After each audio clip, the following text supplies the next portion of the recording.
Welcome to Rebel Nurse, the podcast that's here to show you what is possible with your nursing degree. I'm your host, Erica Browning, a proud nurse and your guide to exploring all the unique and exciting opportunities this profession has to offer. Let's get into today's conversation. Hi, Jessie. Hi. How are you? Good. How are you? Good. I want to tell everyone that I had asked you to do this podcast, a year ago? And then I suspended it like a jerk. And you were so kind to agree to come back on this year. So thank you. Things happen. It's all good. I'm happy to be here, though. I really appreciate you. So let me just do a quick introduction. This is Jessie Cole. She's an RN for the EP lab. And so, as you all know, we're in February. By the time you're hearing this, it's American Heart Month. So I wanted to do everything cardiac related. And Jessie's in the EP lab. And she's an associate's prepared nurse. And she told me before we got started that she's going to get that bachelor's. And I'm so glad you're here. Start us off and tell us, where are you from? So I am born and raised in Maryland and still here.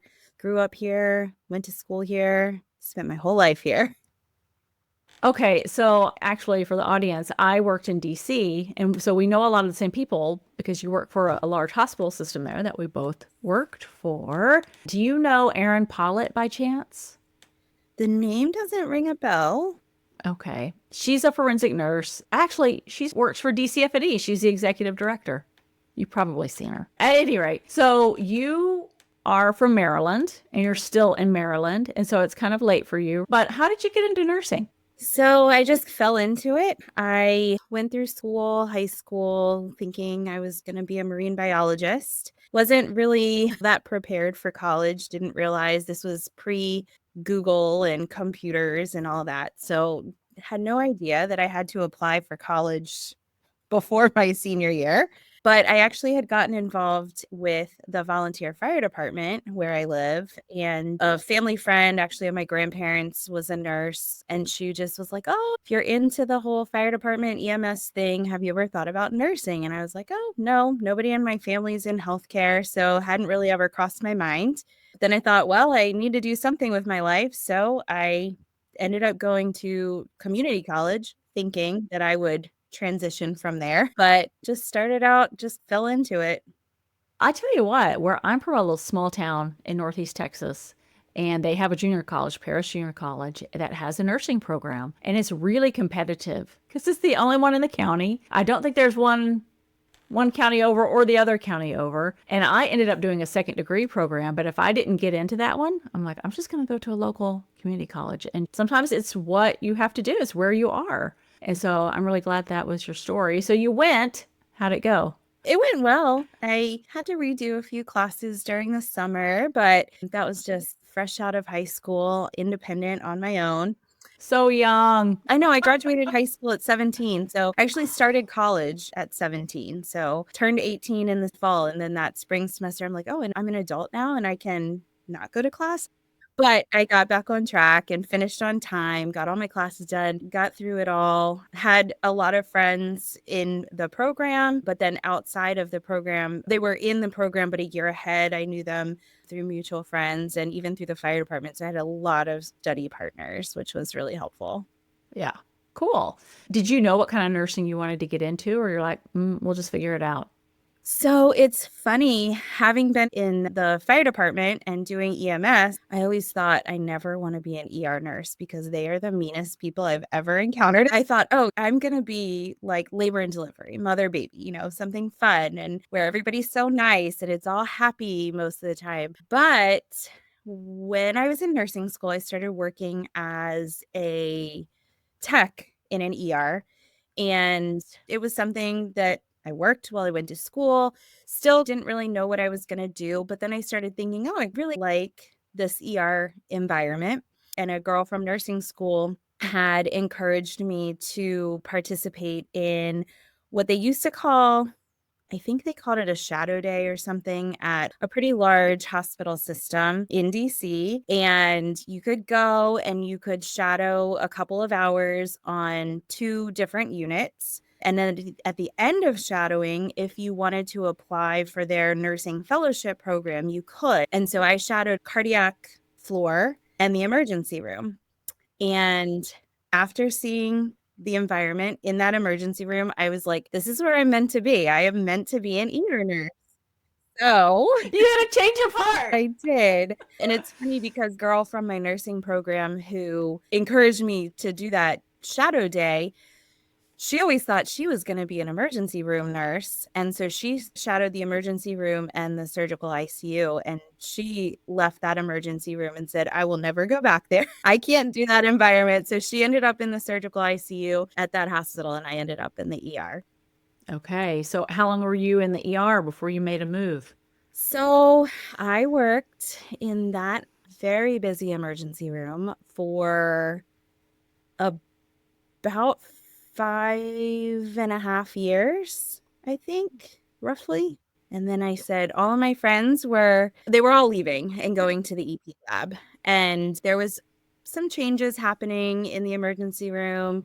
And I thought, okay, this doesn't sound so bad. No weekends, no holidays, no night shift, no rotating shifts. So I said, I'm going to go where all my friends are going. And so that transition about 15 years ago. I was actually only in the EP lab for about 3 years before I transitioned into the ambulatory setting. So I still work in cardiac electrophysiology, but instead of in the hospital setting for the past 10 years, which has been the majority of my career, I've actually been ambulatory office setting. Oh, okay. Do you ever pick up shifts in the EP lab? No, because my shift now, my work schedule, I'm actually salaried, which is good and bad on some days, but I'm Monday through Friday, like normal hours. So, and since the EP lab, they're not open on the weekends, there really isn't an option to pick up shifts. Although I do say that I miss that environment some days, but it's a trade-off. Yeah. Well, good that we'll get 2-for-1 jobs here then because people can learn what else they can do after the EP lab. Yeah. So, what do you do in the EP lab? So it was such a foreign world to me when I came from the emergency room, and just a little something that might upset some people. But I always say when you're an ER nurse, you think you know everything. And especially working in a really busy ER with a lot of critical patients, you're like, oh, I've seen it all, I've done it all. And then I went into the world of cardiac electrophysiology, and it was completely foreign. And it was such an eye opener to me that I did not know everything. I hardly knew anything at all about EP, but it's where they treat arrhythmias. That's pretty much the main thing. Bradyarrhythmias. So we put in pacemakers, tachyarrhythmias, defibrillators, and cardiac ablations. At our hospital, our cath lab and EP lab is separate. So in most hospitals, cath lab and EP lab are combined. So it's like a hybrid. You do a little bit of both of them, but where we are, it's completely separate. It's such a high volume for both the cath lab and the EP lab that they are separate. The guy that I had on before you that's in the cath lab, he said that they were the plumbers and EP lab were the electricians. Yep, that's what we tell our patients all the time. Maybe it's something with a heart attack. I'm like, then you need to talk to the plumber. Okay.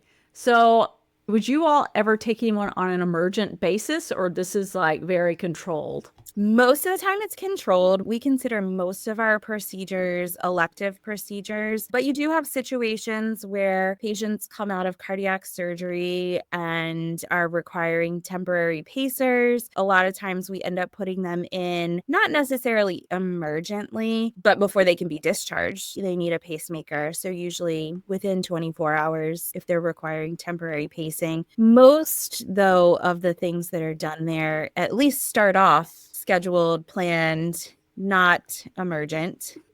You touched on it briefly, but when you're in the EP lab, you don't work weekends, you don't work holidays. Like, what's the schedule? Specifically where we are, the lab starts their first procedures around 7:30. So the nurses that work in the lab typically come in, they cover both pre-op, the lab for procedurals, like during the procedure, and immediate recovery. And they stagger. When I was in the lab, I used to try to come in for the early part at 6 a.m. to start prepping. And then you might be assigned to a lab for the day to be the lab nurse during the cases. I can't speak to all facilities, of course. But we did a combination. Some people did 312s, some people did 410s.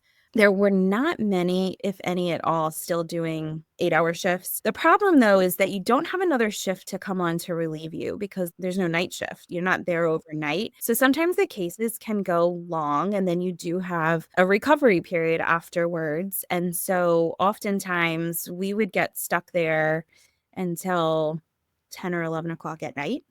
What are you supposed to do with your kids? So that's why I transitioned right when my son was just a few months old because it got hard. So that part is hard, but you make it work. And maybe not every hospital's like that. Maybe they have it differently. When you're the lab nurse, I remember you all, or maybe it was Jana who used to tell me that you would do the turntable test, like you'd flip people upside down or something like that. What is that? They call it a tilt table test. Tilt table, that's it. It's funny because in the ambulatory setting, anytime we hire a new nurse to our group, I'm usually the one that helps train most of the time. And when you're trying to explain these procedures, they think that it's like some roller coaster ride that you're going upside down and face down. It's literally a hour-long orthostatics test where you're checking blood pressures and you're just monitoring for changes in blood pressure and heart rate. It's just a really exaggerated orthostatics. You start flat, you go up to about 45 degrees, and then you go up to 60 degrees, and you hang out there for about 45 minutes and run a blood pressure every 2 minutes. Okay. I have a dumb question for you then, because I worked on 4G, so we would get the post-surgery cardiac patients. And, some of those patients would have pacemakers. They would have the external pacemakers. Did you all do that? They usually came to us with a temporary pacemaker in for us to put in the permanent pacemaker. But usually, like in cardiac surgery, if they required a temporary pacemaker, I guess there could have been times where we left a temporary pacer in to monitor. But most of the time, they came to us to get them out and a permanent pacemaker put in. Okay, so a lot of pacemakers and ablations. Yep. And cardioversions. Those are the big ones. Okay. And did you do a lot of, was it conscious sedation? No, yes. Although I have heard in the recent years, again, I haven't been there in quite a while, but I'm pretty sure that most of what they're doing now, it's all MAC with an anesthesia provider, either a AA or a CRNA, and then an overseeing anesthesiologist. I don't know how much moderate sedation that they're doing, but when I was there was a lot of that. We did do a lot of that. The guy who is the cardiac cath lab, he said that they always do conscious sedation. Yeah. And I think, again, I've never worked in a cath lab, but from what I understand, there's less being done that is painful for the patient.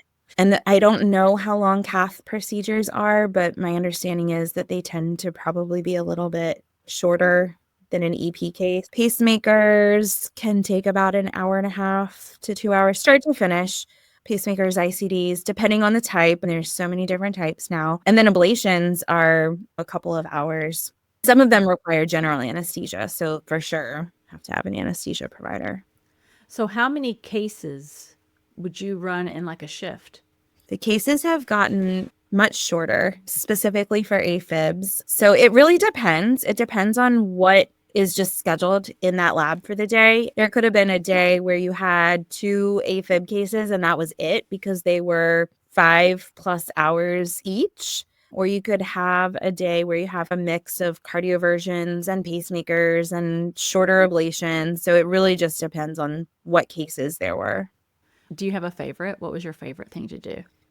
The pacemakers and the defibrillators, they were pretty straightforward. Same thing each time. Get access, get the leads in, get the device connected. Ablations are a bit more challenging. But again, as the nurse in those cases, especially like if you're not doing conscious sedation, so if there's an anesthesia provider, you're really just documenting a lot of different things. But there's a CV tech that's doing a lot of the hands-on stuff. But the ablations were probably my favorite just because there was so much going on and so much to keep track of and to learn. That was a big thing is the physicians were always so great at teaching, and it's nice being in that environment because things are pretty calm and you can ask questions and Those are the good ones. The long ones too, because you have more time. Things aren't rushed.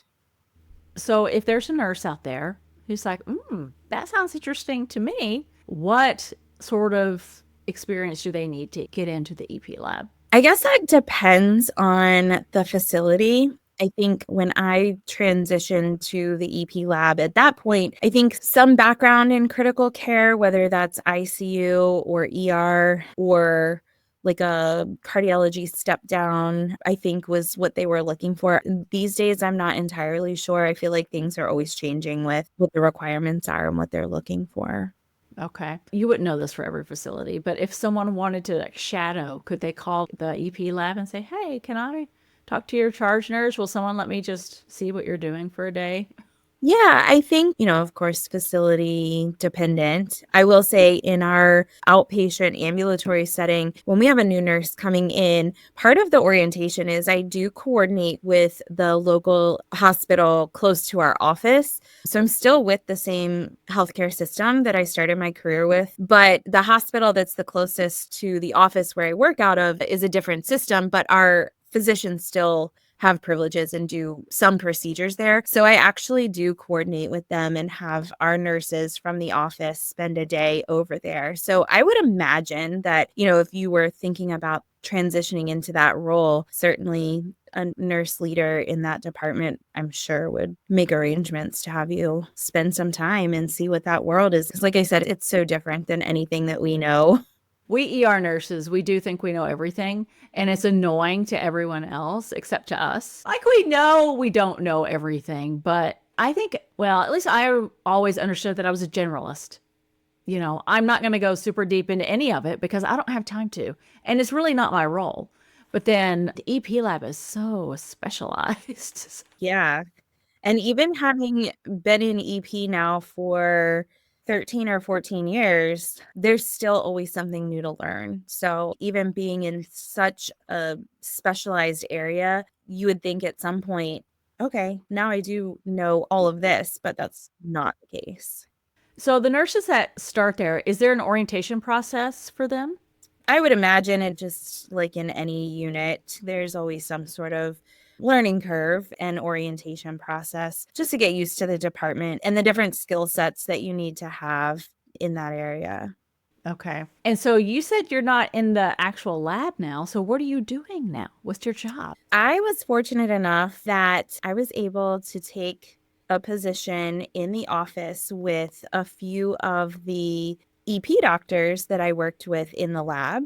And they all see patients in multiple different offices. Our practice is very, very large. And they had an office that was closer to my house and they had an opening. And so we chatted about it a lot. And so I ultimately made that transition over to the office setting. So what we do in the office is we do a lot of the pre-op things for patients that are going in because a lot of the procedures are outpatient procedures. You don't get a lot of patients coming in admitted to the hospital and then getting put on the schedule for these cases like you would in a main general OR or like a cath lab, things like that. So a lot of the procedures in the EP lab are scheduled on an outpatient basis. So they come in, they see the physician, they know that they need to have a procedure. So then it comes through us. We help coordinate the scheduling of the procedure, going over all of the pre-op instructions, letting them know what that whole timeline is going to look like. We give them a lot of information about the day of the procedure, the recovery, but we also work with all of the patients who end up getting pacemakers and defibrillators implanted. There is a pretty rigorous follow-up that those patients have on an ongoing basis. And so we see them. In our practice, we have a total of 6 nurses that run our pacemaker clinic or device clinic. Some of them are part-time, some of us are full-time, but collectively we follow about 5,000 patients in our device clinic. I'm so happy to hear because I imagine someone gets a pacemaker, there's going to be follow up. But I guess I thought that they would just follow up with their cardiologist, but it's nice to hear that there's a clinic that rigorously follows up with them. Yeah. And I think in some areas, especially in more rural areas, there probably are. We have had cardiologists join our practice from their own independent practice, and then they come on board with us. And prior to coming on board with us, they did most of their follow-up for their patients. Now, I will say it's a coordinated effort. Oftentimes, we do have the rep from the device company either available or present in the clinic with us. And I know a lot of the places where it's just a cardiologist following those patients, they do usually coordinate to have a device rep from the company there with them. So we do that in conjunction, but in our office, they see us as the nurse, and they may have an appointment with their cardiologist the same day, but we do the device follow-up and then they see their cardiologist. And it's nurses who are doing the follow-up calls. That's what your clinic is doing?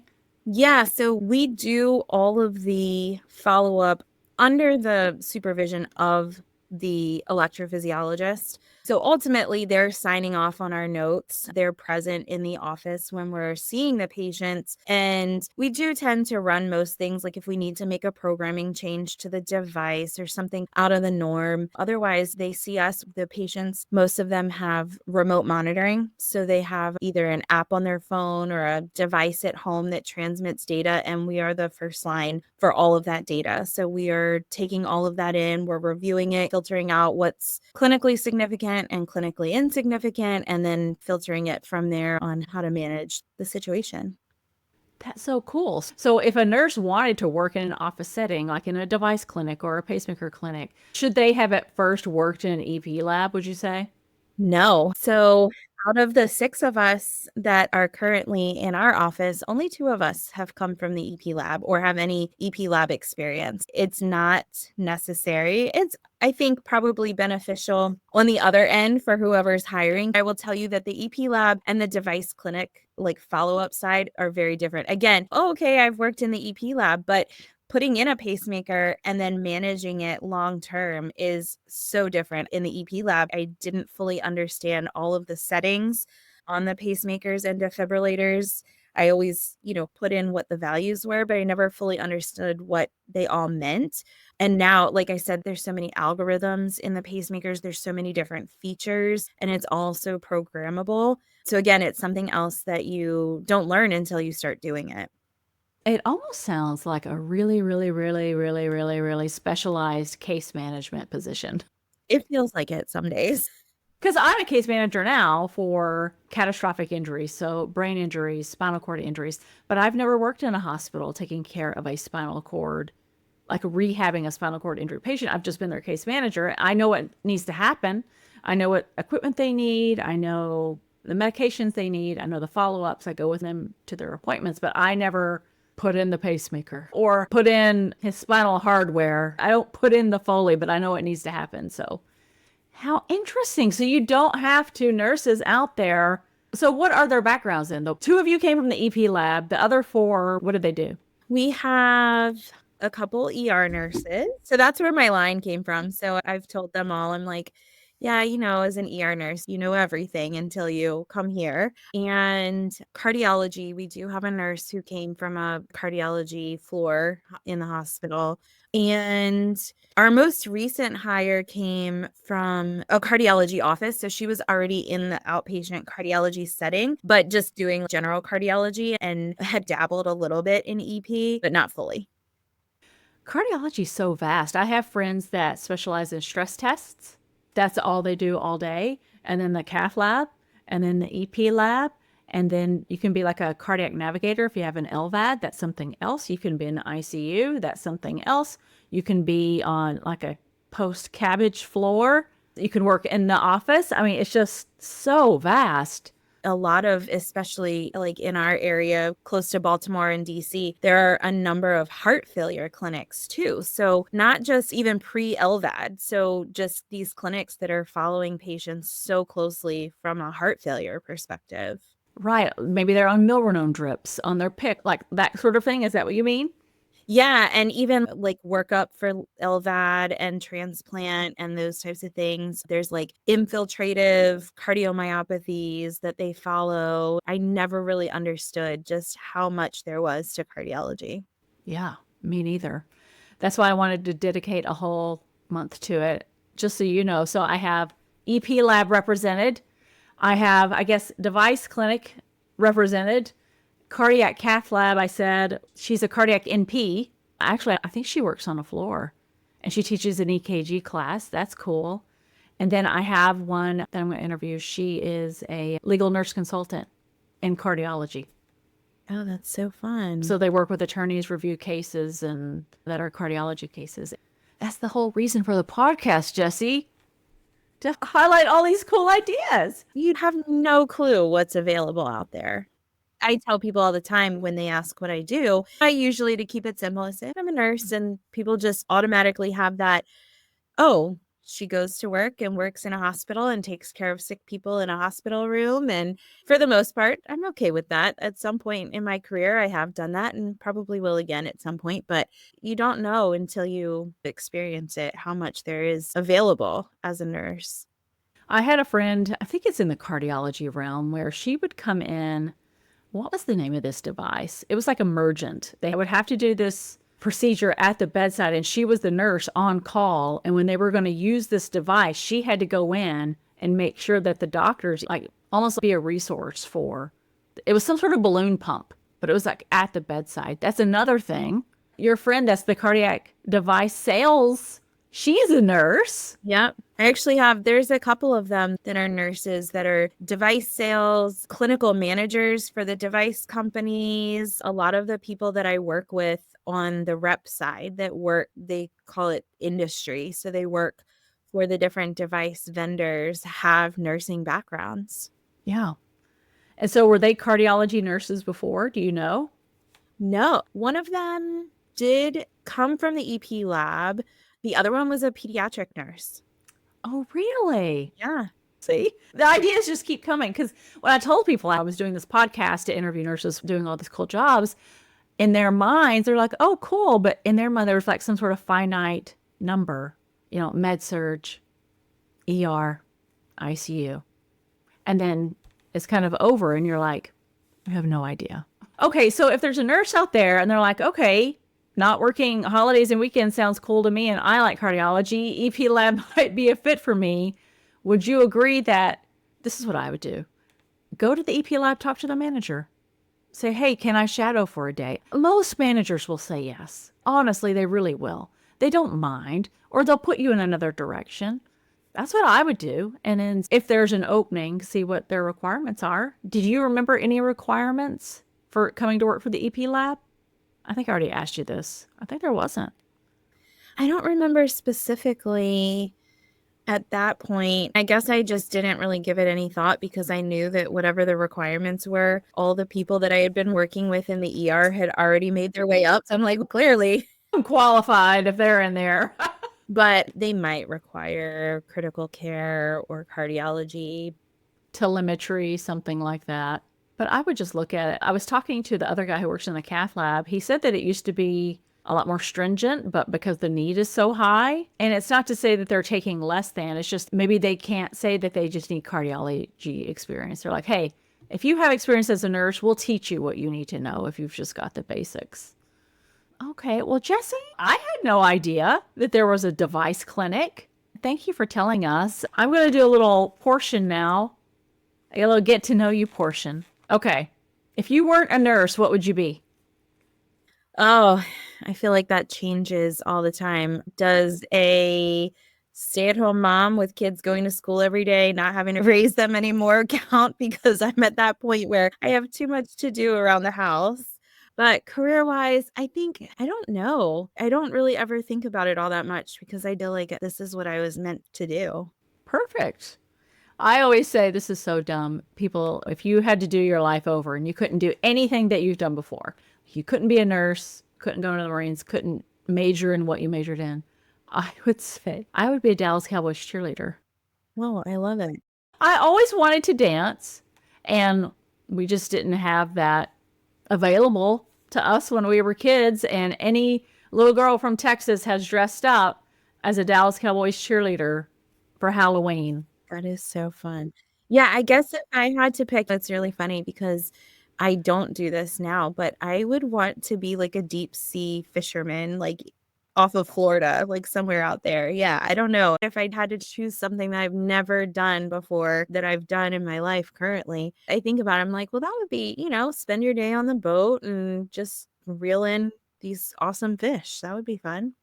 I get so seasick, so I'll see you at the beach. I will eat what you catch. No, I'll be a Rockette. You'll find me in New York City. One time in my life, I'm going to go to New York during Christmas and I'm going to see the Rockettes. I hope I can too. That's on my bucket list. It's on my bucket list. Okay, so what was your very first job? I was a lifeguard. Yeah, I started actually at an indoor pool. So it was year round. I started in high school and worked a part-time job. That's actually what got me into the fire department, which is what then got me into nursing. So you had a cool first job. I worked at Sears Service Center. We're the ones who took in, like Sears used to sell lawnmowers and weed eaters, and they would break down. And the Sears Service Center where I worked when I was 16, we would take in those machines. I didn't fix them. I just answered the phone. I was an idiot. I remember this lady called me one time. She was so mad because I told her she needed the wrong part.